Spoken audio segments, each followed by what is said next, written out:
Right, I'm back again today with another Exodus video. This time I'm going to be doing the top 5 cards from set 2. It's personal and you might disagree with some of the placements of the cards, but I'll try to go through and explain my reasoning to why cards are where they are. So we're just going to get straight into it and start. So at number 5, I've got Tethered to Eventide. Now I imagine a lot of people probably wouldn't put this on the list because back in Galaxy Tide when it first came out, as strong as a card it was, having been required to have 1 life point was it was a bit too much to ask. But you throw Tethered to Eventide into a Chrono deck today, and it's basically a free destroy creature and energy card. You pair it with Silent Irregularity, and it takes away the requirement to only have 1 life point. You run it in Chrono, what plays double chronological relapse, and you essentially have access to 4 Tethered to Eventides, which is so strong. It's just 4 destroy any creature and all energy attached to it for free, which I think is very, very strong, especially in the modern game where you've got stuff like machines, like Hailfires, what are flooding the field, machines what are constantly rebuilding. Just having that in your back pocket to destroy anything, to me, for a set 2 card is very strong, and that's my reason for it being at number 5. We'll move on to number 4, which is Lantern Leaflore. It's a very simple card. It's just a creature and it's unaffected by symmetries. I can't say I see it played at all anymore, but back in the day it was a very powerful card. It was unsummon proof, it couldn't be reversioned, it was just a nice protection card. You couldn't use leech on it or pretty much anything like that. I wasn't around for the days where it was popular, so I can't say much more than that, but I also couldn't neglect it, as I have seen it in a lot of deck profiles. And yeah, that's all I can really say about number 4, Lantern Leaflore. Number 3, I think people disagree with this, but Victory, Order of the Keeper.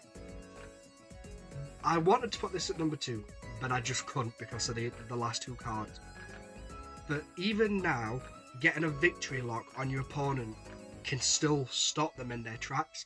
If you can get 2 victories out, then your opponent is pretty much, they cannot attack any of your order creatures, which ideally is all you'd be playing, so they just couldn't attack you.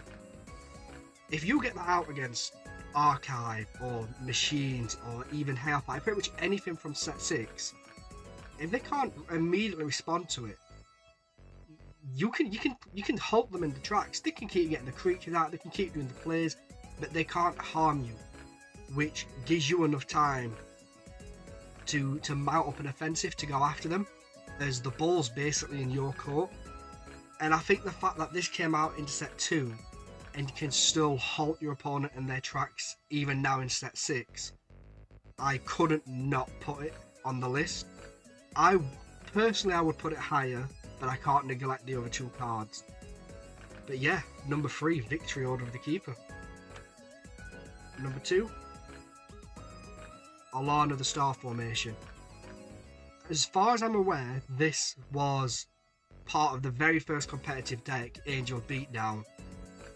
You summon it on a pile of 3, it immediately gets a 4th energy and you get hand knowledge from your opponent. Back in the day, having a 4 energy creature was very strong. It's still strong today, but it's a lot more easily accomplished today. So getting the energy as well as the knowledge of your opponent's hand was very good and still is very good. It's a shame Angels don't get as much support anymore. And when you go back and look at all the set 2 competitive decks, a lot of them was Angel Beatdown, which ran double Alana. Therefore, I couldn't not put it in 2. Its history in the game is too good to put it to not include it at number 2. Personally, I prefer Victory. Now, I would have had Victory at number 2. But again, I can't ignore the significance of Alana and what it did for the game at the time. And that's why I put it at number 2. And for number 1, Glimpse of the Sanctuary. in my opinion, still the best draw card in the game. You play a pile of 3, you play a Glimpse, that pile of 3 immediately becomes a 4, and then Glimpse replaces itself and you can just draw straight from the deck.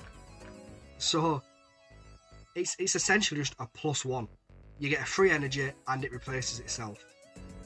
I still see it in almost every deck built today, unless people are deliberately going out the way to not include it, which I can understand why people might do, as it's so prominent, but there's a reason it's so prominent. It is a very powerful card, and even 4 sets later in set 6, there isn't a better draw card, generically speaking. You've got stuff like Breaking the Halberd, which can give you 2 in a Hailfire deck, but generically what can fit into any deck, there isn't a better option than Glimpse.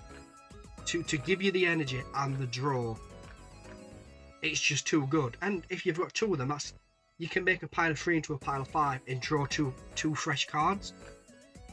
It couldn't not be number 1. I don't think there's another card in set 2 stronger than Glimpse of the Sanctuary, and I would still, even now in set 6, rate it as one of the strongest cards in the entire game. It's just too good. You put 2 of them in any 20 card deck and you're immediately running an 18 card deck. It's just that good. And yeah, that's my number 1 option. My number 1 choice. So at number 5, we've got Tethered to Eventide. Number 4, we've got Lantern Leaflore. Number 3, we got Victory, Order of the Keeper. Nope, Victory, Keeper of the Order. Number 2, Alarm of the Star Formation. And number 1, Glimpse of the Sanctuary. If you disagree with the list, if you've got your own list, drop it down in comments and just leave a like, and thank you for watching.